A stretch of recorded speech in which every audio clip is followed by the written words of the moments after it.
ହୋଇ बढ़ी चली खाइबा तेल दर रिफाइन पामोलिन सनफ्लावर तेल सहित सोरिष तेल और बादाम तेलर दर वृद्धि पाई मध्यप्राच्य युद्ध सहित जहाज चलाचल मार्ग परिवर्तन खाइबा तेल दर वृद्धि होइतिबा कुहाउछि पड़ी बोली कुहाउछि खाइबा तेल दर वृद्धि जोगु रोषेई घरे प्रभाव पड़ी एवं रोषेई घरे एबे केवल गैस रो संकट नुहे तेल को लेकिन भी वर्तमान चिंता एवं तेल दर विभिन्न प्रकार तेलर दर वर्तमान हु हु बढ़ी चली खाइबा तेल दर वृद्धि जोगु रोषेई घरे भाणी पड़ी।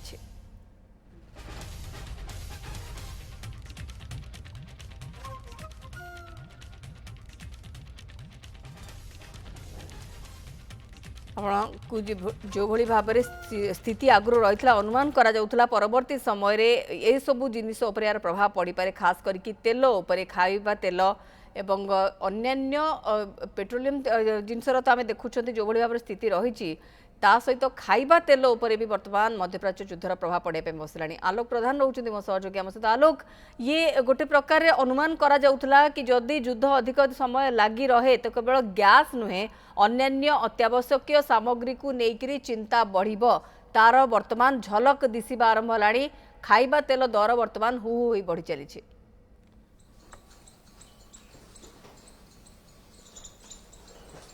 निश्चित भाव में जहाँ जो मध्यप्राच्य युद्धर घनघटा आ भितर देखा ताहले अशोधित तेलर दर वृद्धि एवं ता सहित देखा जहाज चलाचल रूट परिवर्तन एवं ता सहित ग्लोबल सप्लाई चेन देखा ताहले जो प्रभाव पड़ी तार प्रभाव निश्चित भाव में किसी ना कि लोकों उपर पड़ुछि अत्यावश्यक सामग्री उपर पड़ुछि। जो देखिया ताले तेल खाइबा तेल कथा यदि कहबा ताले खाइबा तेल मध्य गत किछि दिन हेले किछि बढ़ुछि। तो यार कारण कौन ये तमाम आलोचना करने पे आम सहित ओडिशा व्यवसाय महासंघर महासचिव सुधाकर पंडा आम सहित अच्छी सहित विस्तृत आलोचना करवा। सर बर्तमान जो कह युद्ध किसी तेल रेट टी खाइबा तेल बर्तमान वृद्धि होती निश्चित भाव में गोटे खाउटी को बाधिब क्यों तेल दर सर बर्तमान केते अच्छी आई तेल वृद्धिर कारण कौन सर? देखु जो युद्ध आसी बर्तमान जोटा बर्तमान चली गोटे पृथ्वी को अस्थिरता कर पृथ्वी भितर तो भारत अच्छी तेणु भारत निश्चित भाव अस्थिरता बहुविध समस्या रही आपण देखु क्रूड ऑयल समस्या देखादेले आपण पैकिंग मटेरियल समस्या अच्छी आपण ट्रांसपोर्टर समस्या अच्छी आपणकर सप्लाई कर समस्या अच्छी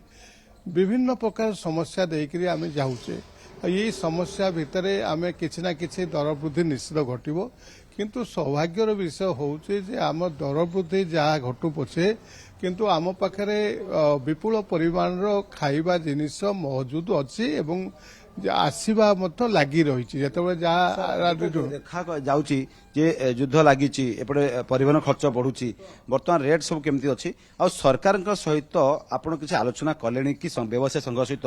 केमती रेट को स्टेबल करवा केमती दर वृद्धि न हो तापर किसी मास्टर प्लान कि किसी आलोचना मानस मंथन होती कि सर? हाँ ये गोटे आम रेगुलार आपण मान माध्यम सरकार को अनुरोध करूँ आलोचना करने ओडिशा व्यवसायी महासंघ तरफ पर्याप्त परिमाण चेष्टा भी करा जाइथिला कहीं ना केते गुड़े जगार आपणकर पाइकारी दर कम रहिले मध्य खुचुरा दर टिके मात्राधिक थिला से परिप्रेक्षी कालीर आलोचना होता काली एडीएम अध्यक्षतार ये सब आलोचना होता सेठारे सीएसओ थिले विभिन्न न्यूज सेवन ग्राहक माने टिके जाने पे जो दर्शक माने जाने पे चाहूचंती जे सुधाकर पंडा मुहरु जे वर्तमान ओडिशा रे खाइबा तेल दर कोन अछि एवं होलसेल रेट एवं खुचरा रेट जे आमे देखुथले किछि दिन तळे आलू 5 टका किना कि व्यवसाय माने 15-20 बिकुथले कमी जाईछि वर्तमान तेल रेट सा केमती अछि ता सूचना कोंतु युद्ध पूर्व 160 टका जो सनफ्लावर थिला आज 175 टका पाइकारी दर अछि एवं खुचरा दर प्राय पाखापाखि 180 टंका अच्छी एवं सेमती आप सोरिष तेल जोड़ा थिला 170 टंका थिला आज 170 176 टंका भितर अच्छी से पाइकारी खुचरा दर 180 टंका भितर रहिबा कथा। तृतीय कथा जोड़ा पामोलिन कथा जोड़ा 140 टंका थिला आज 145 रु 150 टंका भितर अच्छी तेणु 160 टंका अधिक सर्वाधिक आपणकर पामोलिन तेल बिक्री होगा कथा। तेणु वर्तमान जो जहाँ बिक्री होध्यम ओडिशार समस्त व्यवसायी भाई मान को निवेदन करी से माने ये जो वर्तमान गोटे घड़ीसंधि मुहूर्त ଗ୍ରାହକଙ୍କର ବିଶ୍ୱସ୍ତ ହେବା ପାଇଁ ଉପଯୁକ୍ତ ମୂଲ୍ୟରେ ଉପଯୁକ୍ତ ଲାଭ ରଖି ଲୋକଙ୍କ ପାଖରେ ଜିନିଷକୁ ସାର୍ ଆଉ ଗୋଟେ କଥା ଆପଣ କହୁଥିଲେ ପାମୋଲିନ ତେଲ ସନଫ୍ଲାୱାର ତେଲ ତା ସହିତ ସୋୟା ତେଲ ଏସବୁ ତେଲ ଆମେ ବିଦେଶ ଉପରେ ନିର୍ଭର କରୁ ଯୋଉଠି ଜାହାଜ ଆସିଥାଏ ଆପଣ କହୁଥିଲେ କିଛି ଜାଗାରେ ତେଲକୁ ଏବେ ବାୟୋଫୁଏଲ ନା କଣ କରାଯାଉଛି ବୋଲି ଆପଣ କହୁଥିଲେ ନା କେମିତି କଣ ଆମେ ଯୋଉ ଆମର ଆଭ୍ୟନ୍ତରୀଣ ଚାହିଦା ଯାହା ଅଛି ତାର 40% ଆମେ ବାହାର ଦେଶରୁ ଆମଦାନୀ କରୁଛେ ଆମଦାନୀ ଭିତରେ ପ୍ରମୁଖ ହେଲା ଆପଣଙ୍କର ପାମୋଲିନ ଏବଂ ସନଫ୍ଲାୱାର ଏବଂ ସୋୟାବିନ୍ এই যে তেল আমি আমদানি করুছে আমি বিদেশর আমদানি করুছে গোটে কথা হচ্ছে আমি ইন্ডোনেসিয়ার প্রায়তঃ 90% পামোলিন ইম্পোর্ট করুলে কিন্তু বর্তমান ইন্ডোনেসিয়ার প্রেসিডেন্ট গোটে নোটিফিকেশন জারি করেছেন এবং গোটে স্পষ্ট নির্দেশ দিয়েছেন যে जो তেল পামোলিন তেল উৎপাদন হব তার 50% সে বায়োডিজেল করা নিশ্চিত ভাবে দেবে এটা ম্যান্ডেটরি তাঁর গত বছর সার্কুলার করা যাইছে যে যে তেল আসুছে 50% বায়োডিজেল করবে কাহি তাঙ্কর বি তেল মিলু নাই না কোন তাঙ্কর সেতে যে আপনার খনিজ তেল ন মিলবা কোনসবাই বায়োডিজেল সেমানে করুচন্তি তো বর্তমান পরিস্থিতি হচ্ছে আমি গত বর্ষ ইন্ডোনেসিয়ার প্রায় 32 মিলিয়ন টন আমি পামোলিন ইম্পোর্ট করলে কিন্তু এ বর্ষ এই যে পরিস্থিতি অছি এই যে রাষ্ট্রপতিঙ্কর এই যে